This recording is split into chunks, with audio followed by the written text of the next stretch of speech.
Good morning, 7th graders. Today in our probability unit, I want to discuss three very famous problems in probability theory. First one from ancient times, this idea of tossing four bones. So before the advent of dice, you basically had these, well, they're kind of like bones, but they're shaved down to make these little, well, kind of like rectangular prisms. You can see it on the screen here. Look a little something like that. They're usually a little uneven though, and you'd wind up with, maybe, okay, they wouldn't have letters, they'd maybe have hounds and jackals or whatever on them. Anyway, so you have these, but you have these letters on it, for our bones anyway, and just know that there's four possible outcomes when we roll the bones. So it'll stop on A or B or C or D, face up. And let's have a probability distribution of 2/5, and 1/10.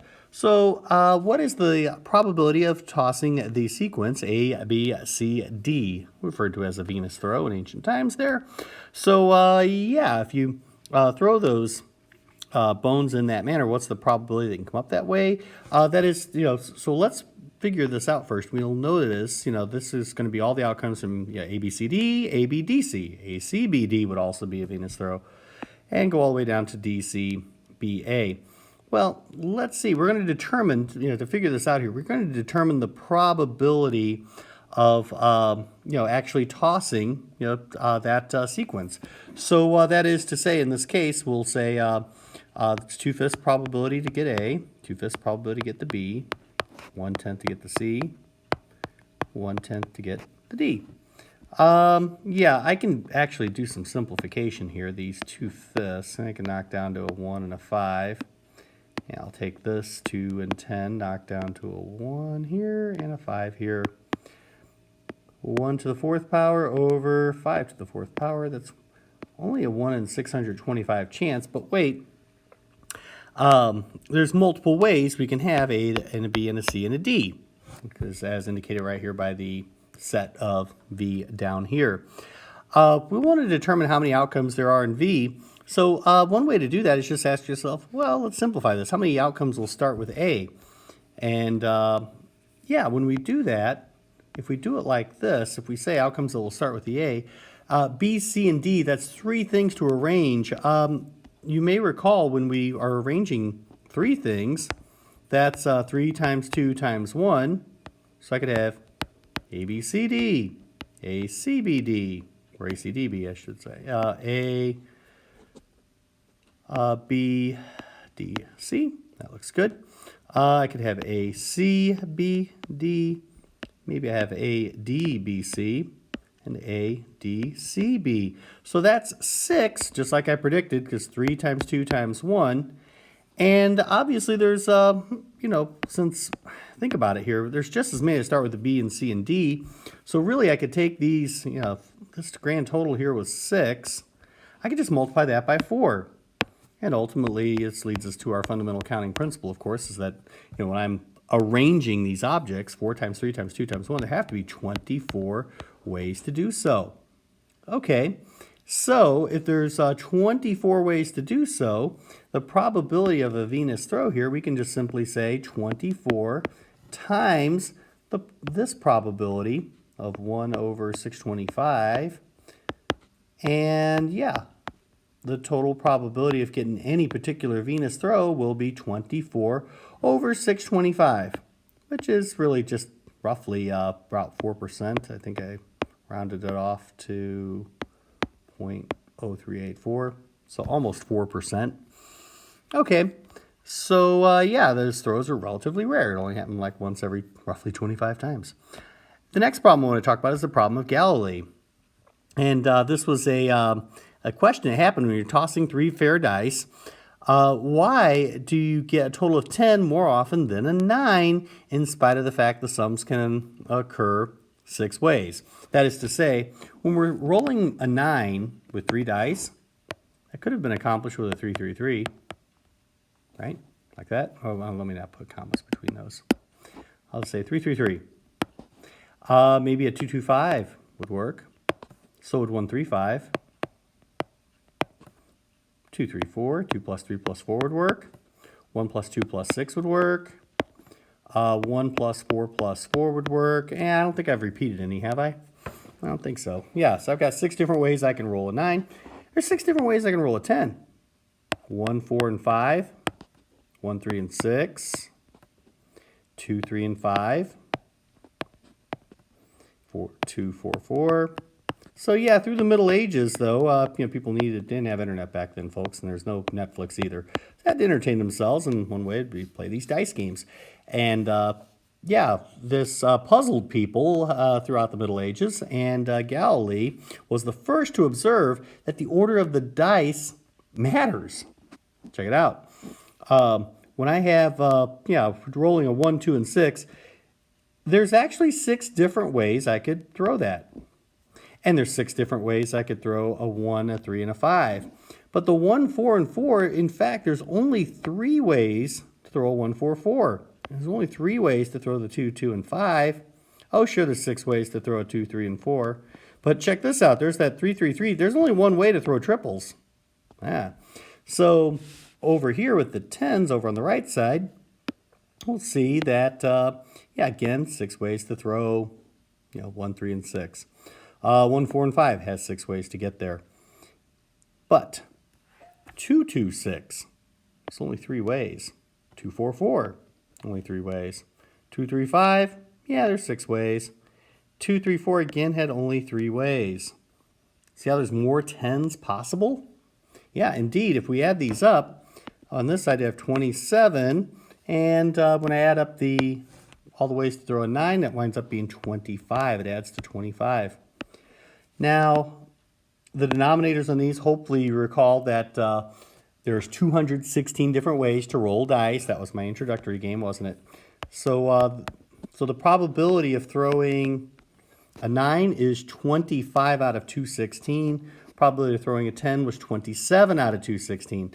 Yeah, I know 27 out of 216 reduces, but for our purposes, what we really want to focus on is the fact that if I went to a D sub 2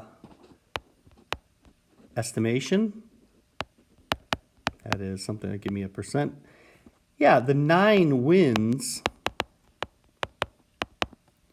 48% of the time.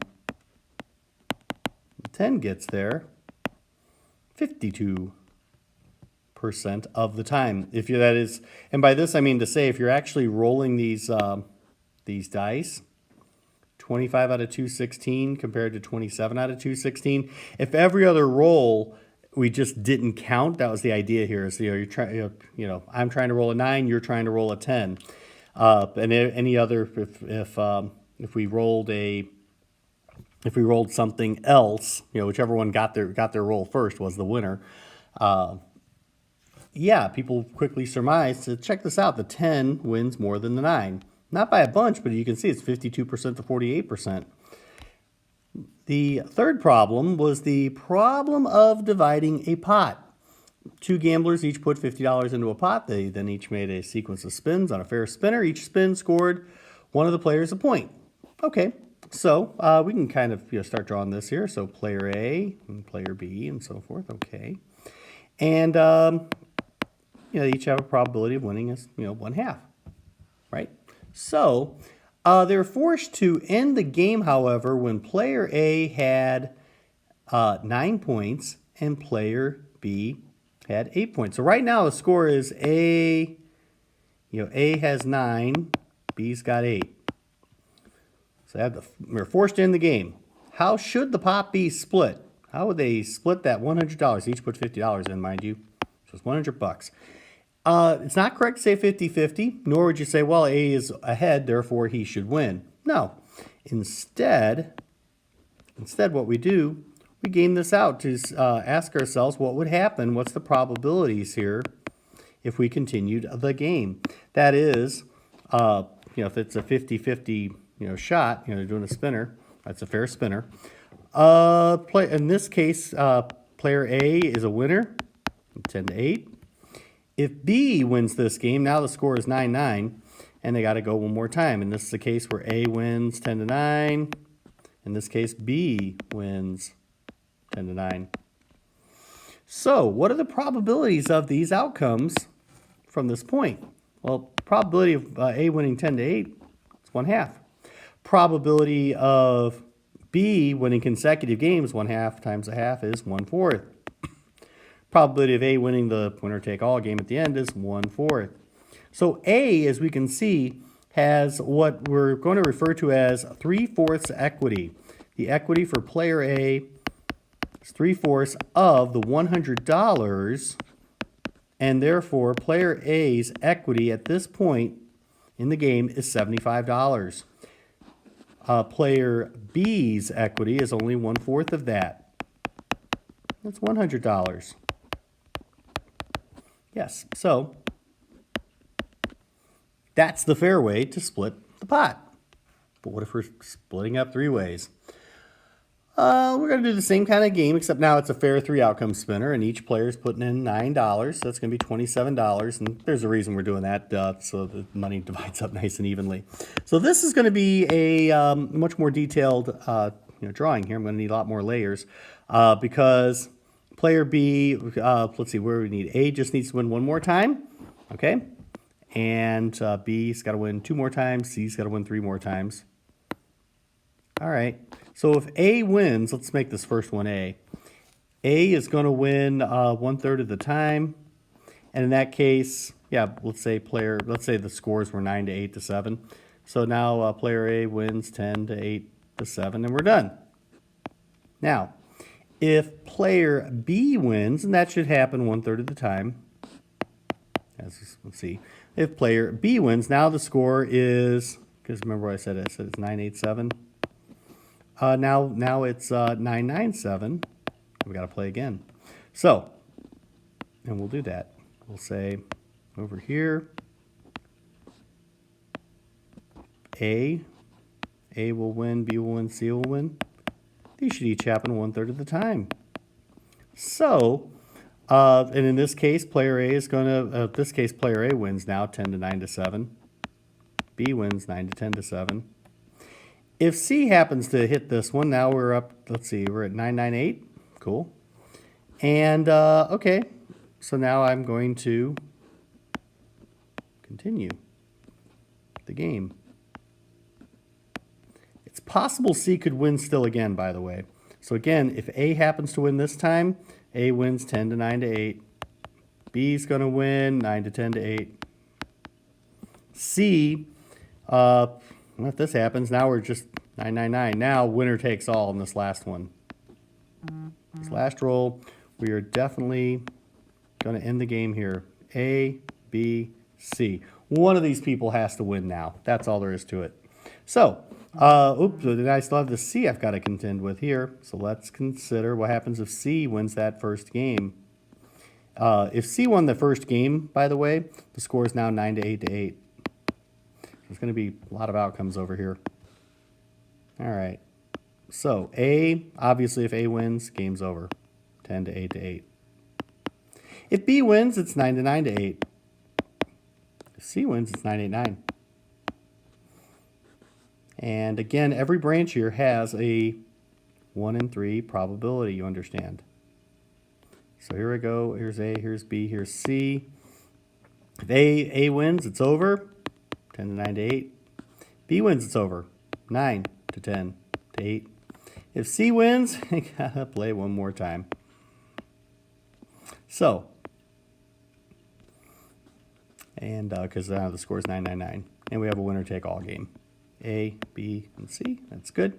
And let's see over here. Let's see. When the player C won the second game, maybe A wins and it's over.